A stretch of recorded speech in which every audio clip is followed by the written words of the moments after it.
জঙ্গি হামিম মণ্ডল, তাকে গ্রেফতারের পর থেকেই একের পর এক চমকে দেওয়া তথ্য সামনে এসছে।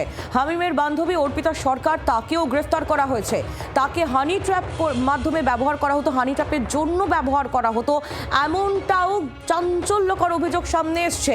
আর পাকিস্তান থেকে ভারতীয় নম্বরে যোগাযোগ করা হতো এবং ইউকে বা মেক্সিকোর মতো দেশের সিম ব্যবহার করে এই সমস্ত চক্র চালানো হতো বলেও নানান ধরনের আপডেট আমাদের সামনে এসে পৌঁছচ্ছে। তখন সদ্য মন্ত্রী হয়েছেন উত্তর হাওড়ার বিজেপি বিধায়ক উমেশ রায়। প্রতিদিন তার কাছে প্রচুর ফোন আসছে, তার মধ্যে একটি ফোন কল পেয়ে তিনি পুলিশের দ্বারস্থ হয়েছিলেন। অভিযোগ, পাকিস্তানি এজেন্সির কথা বলে টাকা দাবি করা হয়। বর্ধমান থেকে জঙ্গি সন্দেহে হামিম মণ্ডলের গ্রেফতারির পরে জানা গিয়েছিল এই হুমকি ফোন দিয়েছিল হামিম মণ্ডলই। সেই হুমকির অডিও কল হাতে এসেছে জি 24 ঘন্টার। যদিও এই অডিও সত্যতা যাচাই করিনি আমরা। শুনুন।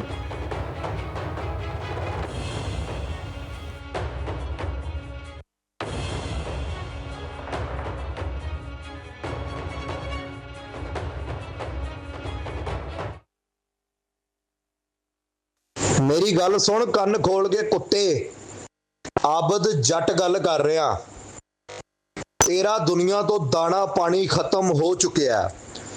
जेड़े रूट तो तू आना है, जेड़े रूट तो तू जाना है, तेरी गड्डी दियां, तेरे घर दियां, तेरी फैमिली अगे पिछे दा सारा बायोडाटा मेरे को आ गया। कोई टाइम टेबल नहीं, किसी भी टाइम मैं तेरी गर्दन उड़ावांगा। दिमाग च गल बिठा ली।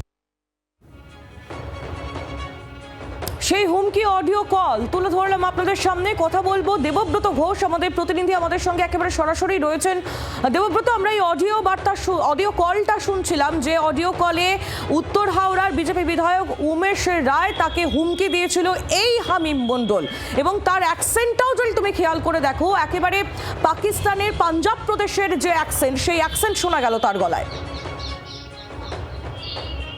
দেখো, একেবারেই প্রতিমন্ত্রী উমেশ রায় তিনি যেটা গত দুদিন ধরে যে অভিযোগ করে আসছিলেন, যেটা হচ্ছে বা জানাচ্ছিলেন, সেটা হচ্ছে তাকে এবং তার পরিবারের লোকজনদের হুমকি দেওয়া হচ্ছিল, তার ছেলেকে অপহরণের ছক কষা হয়েছিল এবং তার ছেলেকে হানি ট্র্যাপের ফাঁদেও ফেলানোর চেষ্টা করা হয়েছিল বা পরিকল্পনা নেওয়া হয়েছিল। তার কাছে বারবার ফোন আসতো, হোয়াটসঅ্যাপ আসতো, এবং যে ফোন আসতো সেটা একেবারে বলা যায় যে ইন্টারন্যাশনাল থ্রেট কল, এমনটাই তিনি জানিয়েছেন। এবং ঠিক মে মাসের শেষের দিকে তার কাছে একটি ফোন আসে, সেটাও হুমকি ফোন, এবং তাতে আবিদ জাট নামে একজন নিজের পরিচয় দিয়ে একটি আননোন নাম্বার থেকে একেবারে তাকে ফোন করেন এবং তাকে হুমকি দিতে থাকেন, এবং পরিষ্কারভাবে জানানো হয় যে তার পরিবারের সবার পেছনে রোক লাগানো আছে এবং যে কোনো মুহূর্তে তার বিরুদ্ধে কিন্তু হামলা হতে পারে এবং প্রাণনাশের হুমকি পর্যন্ত দেওয়া হয়। গোটা ঘটনাটাই কিন্তু উমেশ রায় তিনি পুলিশকে জানিয়েছিলেন এবং তারপর এসটিএফকে জানানো হয়। এসটিএফ ইতিমধ্যেই আমরা যেটা জানি যে ঘটনার তদন্ত শুরুর পর গ্রেপ্তার করেছে হামিম মণ্ডলকে এবং অর্পিতা সরকারকে। এবং শুধুমাত্র উমেশ রায় নয়, মুখ্যমন্ত্রীকেও কিন্তু হুমকি দেওয়া হচ্ছিল, একটা পরিকল্পনা করা হচ্ছিল হামলার। সমস্ত বিষয়টি যথেষ্ট গুরুত্ব দিয়ে তদন্ত শুরু করেছিল এসটিএফ এবং তারপর গ্রেপ্তার করা হয় বর্ধমান থেকে। এবং উত্তর হাওড়ার পিলখানাতে এখানে যাতায়াত ছিল এই হাবিব মণ্ডলের, এবং যেটা জানা যাচ্ছে যে সেখানে তার বাবার কারখানা রয়েছে, সেখানে জামা কাপড় বা গেঞ্জিতে ট্যাগ লাগানোর যে কারখানা, সেই কারখানাতে এই হাবিব মণ্ডল আসা যাওয়া করতো। এখানে একটা ফ্ল্যাট ছিল কিছুটা দূরে, সেখানেও সে মাঝে মধ্যে থাকতো, এমনটাই জানা গিয়েছে। তবে এই কারখানা এখনো পর্যন্ত বন্ধ। তবে বারবার যে থ্রেট কল আসতো, যে অভিযোগ করছিলেন উমেশ রায়, এবং সেই অডিও কিন্তু প্রকাশ্যে এসেছে এবং তাতে দেখা যাচ্ছে যে রীতিমতো থ্রেট করা হচ্ছে এবং হুমকি দেওয়া হচ্ছে, প্রাণনাশের হুমকি পর্যন্ত দেওয়া হচ্ছে। যদি উমেশ রায় জানিয়েছেন পরিষ্কারভাবেই যে পুলিশ কিন্তু যথেষ্ট গুরুত্ব সহকারে এই তদন্ত করছে এবং আরও যারা এই ঘটনার সাথে জড়িত তাদেরকেও খুব শীঘ্রই গ্রেপ্তার করা হবে, এমনটাই তিনি মনে করছেন। আহিলি। দেবব্রত, তুমি আমাদের সঙ্গে থাকো। যে খবরের দিকে আমাদের নজর রয়েছে, উত্তর হাওড়ার বিজেপি বিধায়ক উমেশ রায়, প্রতিদিন তার কাছে প্রচুর ফোন আসতো, তার মধ্যে একটি ফোন কল পেয়ে তিনি পুলিশের দ্বারস্থ হয়েছিলেন। অভিযোগ, যে পাকিস্তানি এজেন্সির সঙ্গে কথা বলে টাকা দাবি করা হয়। বর্ধমান থেকে জঙ্গি সন্দেহে হামিম মণ্ডলের গ্রেফতারির পরেই জানা গিয়েছে যে ফোনে হুমকি দিয়েছিল এই হামিমই। সেই হুমকির অডিও বার্তা আপনাদের সামনে, অডিও কল আপনাদের সামনে আমরা তুলে ধরছিলাম, যদিও এই অডিওর সত্যতা যাচাই করেনি জি 24 ঘন্টা। নিরাপত্তা বিশেষজ্ঞ শুভাশিস বন্দ্যোপাধ্যায় এই মুহূর্তে রয়েছেন আমাদের সঙ্গে টেলিফোন লাইনে। শুভাশিস বাবু, আমরা শুনছিলাম উমেশ রায়কে দেওয়া যে হুমকি অডিও কল, তার কিছুটা অংশ যেখানে একেবারে ওই পাকিস্তানের পাঞ্জাব প্রদেশের যে অ্যাকসেন্টটা, সেই অ্যাকসেন্টে তখন মন্ত্রীকে একেবারে হুমকি দেওয়া হয়েছিল। আর এই হামিম মণ্ডলই এই হুমকি দিয়েছিল বলে এখন খবর পাওয়া যাচ্ছে। কতটা উদ্বেগের এটা, কিভাবে দেখছেন? প্রথম কথা হলো, এটা হলফ করে বলে দেওয়া যেতে পারে মন্ত্রীর পার্সোনাল নাম্বার তার পার্সোনাল এবং ক্লোজ প্রক্সিমিটি সার্কিট থেকেই রিভিলড হয়েছে। তার থেকেও বড় কথা হচ্ছে এই হামিম মণ্ডল কেন হঠাৎ করে এতজনের মধ্যে উমেশ রায় কে এই থ্রেড গুলো করতে গেল। তার মানে কোনো একটা কিছু প্ল্যান আছে, যেই প্ল্যানে উমেশ রায়ের ইনভলভমেন্টটা ইম্পর্টেন্ট ছিল, কিংবা উমেশ রায়কে নয় ট্যাপ করার দরকার ছিল কিংবা এলিমিনেট করার। এই জিনিসগুলো বুঝতে হবে যে কোন কোন কোন কোন কাজগুলোর জন্য এই পার্টিকুলার টার্গেট গুলোকে চয়েস করা হচ্ছে এবং এই টার্গেট গুলোকে এক্সিকিউট করার জন্য তাদের সাথে বিভিন্ন রকম কমিউনিকেশন ব্রিজ তৈরি করা হচ্ছে। এরকম যদি কোনো কল, কোনো রকম কোনো সন্দেহজনক জিনিসপত্র কোনো মন্ত্রীর সাথে ঘটে থাকে, তারা অবিলম্বে জানানো উচিত। কেন হয়তো কোনো জিনিস তারা ইগনোর করে গেছেন, আজকের ডেটে তারা বুঝতে পারছেন ডেঞ্জারটা অনেক বাড়ছে, অনেক বড় আকার নিচ্ছে, তখন এই ডিসকাশন গুলো খুব ইম্পর্টেন্ট। এই পয়েন্টগুলো কর্তৃপক্ষকে জানানোটা খুব দরকার, কারণ সিচুয়েশন খুব একটা ভালোর দিকে যাচ্ছে না। যেভাবে নেটওয়ার্কটাকে রিভিল্ড হচ্ছে, আগামী দিনে আরো বড় কিছু হয়তো বেরোতে পারে উইদিন কামিং 72 আওয়ার্স। শুভাশিস বাবু, তার মানে আপনি বলছেন যে উমেশ রায় তিনি যেমন একেবারে এসটিএফ এর কাছে, পুলিশের কাছে দ্বারস্থ হয়েছিলেন তিনি এই ফোন কলগুলো পাওয়ার পরেই, তেমনটাই সকলে করা উচিত যদি কারোর কাছে আসে। শুধু ফোন কল কেন, হয়তো কেউ থ্রেট পায়নি, কিন্তু সে দেখতে পাচ্ছে প্রতিবার সে যখন তার মানে কোথাও যাচ্ছে, কোন একটা পার্টিকুলার ফেস আশেপাশে থাকছে যে রেলেভেন্ট নয়, তাহলে সে কে, তারা কি, তার সিকিউরিটি যে লাইজেনিং অফিসার আছে যে তাকে আপডেট করা উচিত যে এই ফেসটাকে মানে চোখ কান খোলা রাখা উচিত, এমনটাই পরামর্শ দিচ্ছেন আপনি। অ্যাবসলিউটলি, অন্ধের মতো চললে মুশকিল আছে, কিন্তু এই সময় ভালো না। অনেক ধন্যবাদ আমাদের সঙ্গে কথা বলার জন্য শুভাশিস বাবু। নিরাপত্তা বিশেষজ্ঞ শুভাশিস বন্দ্যোপাধ্যায় তিনি ছিলেন আমাদের সঙ্গে টেলিফোন লাইনে। সুকান্ত মজুমদারের বক্তব্য পেয়েছি আমরা। কেন্দ্রীয় প্রতিমন্ত্রী কি বলছেন শুনুন। ওই জাল থাকুক না কেন, সব জাল ঘটানোর কাজ পশ্চিমবঙ্গ এসটিএফ শুরু করেছে, তার সাথে কেন্দ্রীয় সংস্থারাও হাত মেলাবে। তো ওই হামামে যারা আছে তাদের সবাইকে সামনে আনা, জনগণের সামনে আনা এবং তাদের সত্যকে উদ্ঘাটিত করার কাজ আমাদের সরকার এবং আমাদের এজেন্সিগুলো করবে।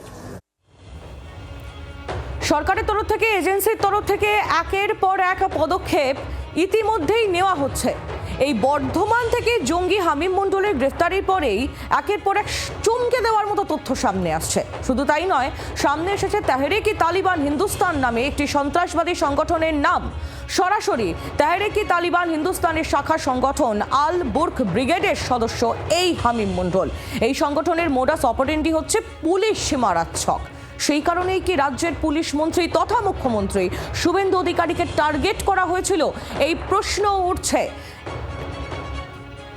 কেন মুখ্যমন্ত্রী তথা পুলিশ মন্ত্রী শুভেন্দু অধিকারী তাকে টার্গেট করা হলো, এই বিষয়টা, এই প্রশ্নটা যখন উঠছিল তখনই খতিয়ে দেখে নানান চাঞ্চল্যকর তথ্য সামনে আসছে। মুখ্যমন্ত্রীর একের পর এক যে সিদ্ধান্ত, সেগুলো সম্ভবত কারণ হতে পারে। মাদ্রাসায় বন্দে মাতারাম মাস্ট একটা সম্ভাব্য কারণ। অনুপ্রবেশ রুখতে করা পদক্ষেপ, একের পর এক পদক্ষেপ মুখ্যমন্ত্রী নিচ্ছেন, সেটা কারণ হতে পারে। সীমান্তে বিএসএফকে জমি দান করে দ্রুত কাঁটাতারের বেড়া দেওয়ার কাজ শুরু হয়েছে, সেটা হতে পারে। রেড রোডের নামাজের নিষেধাজ্ঞা কারণ হতে পারে। খারিজি মাদ্রাসার নজরদারিও কারণ হতে পারে। এই সম্ভাব্য কারণগুলো যখন সামনে আসছে, তখন আর আপডেট কি উঠে আসছে একটু জেনে নি। বিক্রম দাস আমাদের প্রতিনিধি আমাদের সঙ্গে এই মুহূর্তে রয়েছেন টেলিফোন লাইনে। বিক্রম, হামিম মণ্ডলের গ্রেফতারের পর এই যে নানান সংগঠন, বিশেষ করে তেহরিক-ই-তালিবান হিন্দুস্তানের সংগঠনের যে যোগটা উঠে আসছে হামিমের সঙ্গে, তা তো মুখ্যমন্ত্রীকে কেন নিশানা করা হয়েছিল সেটা খানিকটা স্পষ্টই করে দিচ্ছে।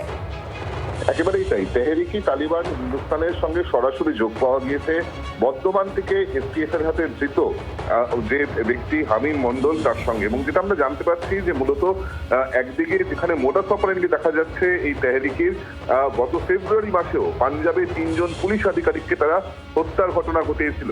অর্থাৎ একদিকে ভাট্টি গ্যাং, অপরদিকে কিন্তু তেহরিকি মতন জঙ্গি সংগঠন, এছাড়াও একাধিক জঙ্গি সংগঠনের সঙ্গে যোগসূত্র পাওয়া যাচ্ছে এই হামিম মণ্ডলের। সেখানে যেটা প্রশ্ন উঠছে যে একেবারে সরাসরি এক্ষেত্রে টার্গেট কিন্তু বেশ কয়েকজন পুলিশ কর্তা এবং তার থেকেও যেটা গুরুত্বপূর্ণ বিষয় খোদ পুলিশ মন্ত্রীকে টার্গেট করা হয়েছে এবং যার জন্যই হামিমকে কিন্তু বারবার আইএসআই এর তরফ থেকে এবং তার সঙ্গে সঙ্গে ভাট্টি গ্যাংয়ের তরফ থেকে বলা হয় যে মুখ্যমন্ত্রীর গতিবিধি তার বিভিন্ন ধরনের তিনি কখন যাচ্ছেন কখন আসছেন এই ধরনের তথ্য তাকে সংগ্রহ করতে বলা হয়। তার সঙ্গে সঙ্গে বলা হয় যে কোন সময় মুখ্যমন্ত্রী আনগার্ড অবস্থায় থাকেন বা তার সিকিউরিটির সংখ্যা কম থাকে সেই অনুযায়ী যাতে হামলা চালানো যেতে পারে। অর্থাৎ একটা বিষয় স্পষ্ট যে খোদ পুলিশ মন্ত্রী থেকে শুরু করে একাধিক পুলিশ কর্তা এবং একাধিক রাজনৈতিক নেতাকে কিন্তু টার্গেট করা হয়েছিল, এমনটাই আমরা প্রাথমিকভাবে জানতে পারছি এসটিএফ সূত্রে। একেবারে বিক্রম, তুমি আমাদের সঙ্গে থাকো। এসটিএফ এর তরফ থেকে কি বলা হচ্ছে শুনবো। আমাদের যে অনারেবল চিফ মিনিস্টার আছেন রাজ্যের, ওনাকেও টার্গেট করার এর মধ্যে প্ল্যানিং ছিল। আমরা দেখলাম কি কমিউনিকেশন প্যাটার্ন মধ্যে আমরা জানতে পারলাম কি হামিম মন্ডলকে টাস্ক দেওয়া হয়েছিল কি ওনার কিছু মুভমেন্টস স্টাডি করতে এবং কিছু যদি আনগার্ডেড টার্গেটেড যেখানে হতে পারে সেই মুভমেন্টসগুলো রিভিল করতে, আর এর উপরে আমরা একটা কমিউনিকেশন প্যাটার্ন দেখলাম। Hotel Management with AI. Join IIHM, International Institute of Hotel Management. Shehzad ওরা এর মধ্যে একজনের নির্দিষ্ট নাম দিয়েছিল কি ও তো আইএসআই এর সঙ্গে যুক্ত আছে, plus Shehzad Bhatti gang as such is known to have very close contacts with ISI and other organisation, মানে they work in a network. Rana Abir Jat এবং আবিদ আছে, রানা আছে, হাম্মাদ আছে আর উজাইর আছে, এই চারজন যে যাদের সঙ্গে ইন্টারাকশন হয়েছে এটা মানে শাহজাদ ভট্টি গ্যাংয়েরই ছিল। আমি এটা ক্লারিফাই করে দিচ্ছি, কালকে অনেক সজ্জাদ ভট্ট চালিয়েছিল আপনার, এটা শাহজাদ ভট্টি নট সজ্জাদ ভট্ট।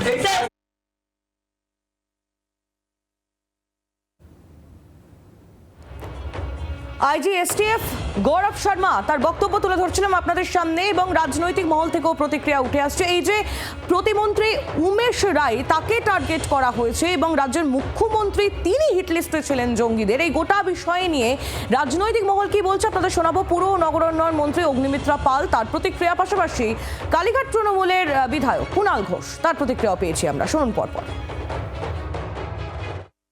আজকে এই ধরনের মানুষ, এই হামিম এবং তার গার্লফ্রেন্ড অর্পিতা যাদেরকে এখন ধরা হয়েছে, তারা আজকে কি করেছে? আজকে মাননীয় মুখ্যমন্ত্রী শুভেন্দু অধিকারীকে মারার প্ল্যান করছে। আমাদের মুখ্যমন্ত্রী জনগণের মধ্যে মিশে যান, উনি গ্রাউন্ডেড একেবারে সবসময়তে মানুষের সাথে যুক্তই রয়েছেন, কিন্তু ওনাকে নিয়ে আমাদের চিন্তা। আমি মাননীয় মুখ্যমন্ত্রীকে বলবো যে আপনি বুলেট প্রুফ গাড়ি, বুলেট প্রুফ জ্যাকেট, এইগুলো জ্যামার লাগানো যেখানে আপনি যাবেন, এবং আমার দপ্তরের যে এমওএস তার ছেলেকে ফাঁসিয়ে কিডন্যাপ করা হবে, এই রকম প্ল্যানিং। তো এগুলো আশকারাটা পায় কোথা থেকে? আশকারা পেয়েছে 15 বছর ধরে আগের সরকার আশকারা দিয়েছে। বাংলার 11 কোটি মানুষের সুরক্ষা তারা চিন্তা করেনি, তারা শুধু ভোট ব্যাংকের পলিটিক্স করে গেছে। যে সংশ্লিষ্ট জঙ্গি এবং তার বান্ধবী 4 বছর ধরে বিভিন্ন রাজ্যে ঘুরছে, এই যে বিভিন্ন রাজ্যে ঘুরছে, এইখানেই তো কেন্দ্রীয় গোয়েন্দা বাহিনী সেন্ট্রাল ইন্টেলিজেন্সের বিরাট ভূমিকা আছে। তো সেইটা কেন ফেল করছে? তাদের আগে ধরা যাচ্ছে না কেন? কুণাল ঘোষ তিনি যখন এই বক্তব্য রাখলেন, এই প্রশ্ন যখন তুললেন যে কেন তাদের ধরা যাচ্ছে না, কারণ অন্য রাজ্যেও ঘুরে বেড়াচ্ছে জঙ্গিরা, তখন এই আপডেট আপনাদের দিয়ে রাখি। দেশ জুড়ে হামিমদের জাল একেবারে নস্যাৎ করার চেষ্টায় এই মুহূর্তে গোয়েন্দা সূত্র মারফত যে খবর পাওয়া যাচ্ছে, হামিমদের জাল বিভিন্ন রাজ্যে ছড়িয়েছে। গত কয়েকদিনে ভিন রাজ্য থেকে অনেকেই ধৃত। অসম, মহারাষ্ট্র, রাজস্থান বেশ কয়েকজনকে পাকড়াও করা হয়েছে। হামিমদের শিকড় পাঞ্জাবেও ছড়িয়েছে। ভাট্টি গ্যাং উগ্রবাদী সংগঠন KFPS এর সঙ্গে তারা জড়িত খালিস্তান লিবারেশন আর্মি, শেরি পাঞ্জাব ব্রিগেডের সঙ্গেও। তেহরিকি তালিবান হিন্দুস্তানও কাজ করছে এর পিছনে, এমনটাই গোয়েন্দা সূত্র মারফত খবর পাওয়া যাচ্ছে। পাক চক্রে জঙ্গি হামিম তার নেটওয়ার্ক কোথায় কোথায় ছড়িয়ে কি কি তথ্য গোয়েন্দাদের মাধ্যমে উঠে আসছে এখনো পর্যন্ত জেনে নিই একটু বিক্রমের থেকে। বিক্রম আমাদের সঙ্গেই আছেন টেলিফোন লাইনে, আমাদের প্রতিনিধি। বিক্রম, কি খবর পাচ্ছ? দেখো, শুধু তেহরিকি তালিবান হিন্দুস্তানের মতন জঙ্গি সংগঠন নয়, আরো একাধিক জঙ্গি সংগঠনের সঙ্গে কিন্তু যোগ মিলছে এই হামিম মন্ডলের। এবং শুধুমাত্র তাই নয়, আইএসআই এর সঙ্গে সরাসরি তার যোগ পাওয়া গিয়েছে, যেখানে আইএসআই হ্যান্ডলার থেকে শুরু করে একাধিক ব্যক্তি যারা পাকিস্তানে বসে মূলত বিভিন্ন জঙ্গি সংগঠন চালাচ্ছেন। বিক্রম, ধন্যবাদ তোমায়। দেবব্রত ঘোষ আমাদের প্রতিনিধিও সরাসরি আমাদের সঙ্গে ছিলেন। দেবব্রত, তোমাকেও ধন্যবাদ। এবং স্বাভাবিকভাবেই এই যে জঙ্গিদের নেটওয়ার্ক তা ছড়িয়ে রয়েছে সর্বত্র, তা নিয়ে আইজি এসটিএফ গৌরব শর্মা তিনি কি বলছেন শুনবো। হামিম মন্ডলকে যখন আমরা কাস্টাডিতে নিলাম তখন ইন্ট্রোগেশন করে তারপরে অনেকটা আমাদের টেকনিক্যাল অ্যানালিসিস করে আমরা কয়েকটা জিনিস খুব সিরিয়াস জানতে পারলাম। এবং কয়েকটা হ্যান্ডেল সঙ্গে ওর 2-3 মাস আগে ইন্টারাকশন স্টার্ট হয়ে ইনস্টাগ্রামে ফলো করতে আরম্ভ করে তারপরে ওর কমিউনিকেশন প্যাটার্ন ডেভেলপ করতে করতে হোয়াটসঅ্যাপ, কিছুটা ইনক্রিপ্টেড চ্যাট পোর্টালস আরও আছে যেমন টেলিগ্রাম আছে, এই হ্যান্ডেলস পাকিস্তান থেকে অপারেট হচ্ছে। আর শেহজাদ ভট্টি গ্যাং যে আছে তাদের সঙ্গে, শেহজাদ ভট্টি গ্যাং যে পাকিস্তান থেকে অপারেট হয়ে তাদের সঙ্গে যুক্ত আছে। হামিম এখনো পর্যন্ত যন্তর মন্তর গিয়েছিল কি না সেটা ভেরিফিকেশন চলছে। এখনো পর্যন্ত আমরা পেয়েছি এই কয়েকটা হ্যান্ডেলস ছিল, তাদের মোবাইল নাম্বারও ছিল আর ইনক্রিপ্টেড অ্যাপসের মাধ্যমে এর মধ্যে কিছুটা নাম্বার ইভেন আমরা দেখলাম ইউকে, মেক্সিকোর সিম কার্ডও নেওয়া হয়েছে। আর এই পার্টিকুলার নাম্বারসের থ্রু ইনক্রিপ্টেড অ্যাপস কমিউনিকেশন হতো এদের সঙ্গে। আর এরা সবসময় ক্লেম করেছে কি এরা শেহজাদ ভট্টি গ্যাংয়ের খুব ক্লোজ আছে। বাংলার আওয়াজ, বাঙালির আবেগ, জি 24 ঘন্টা।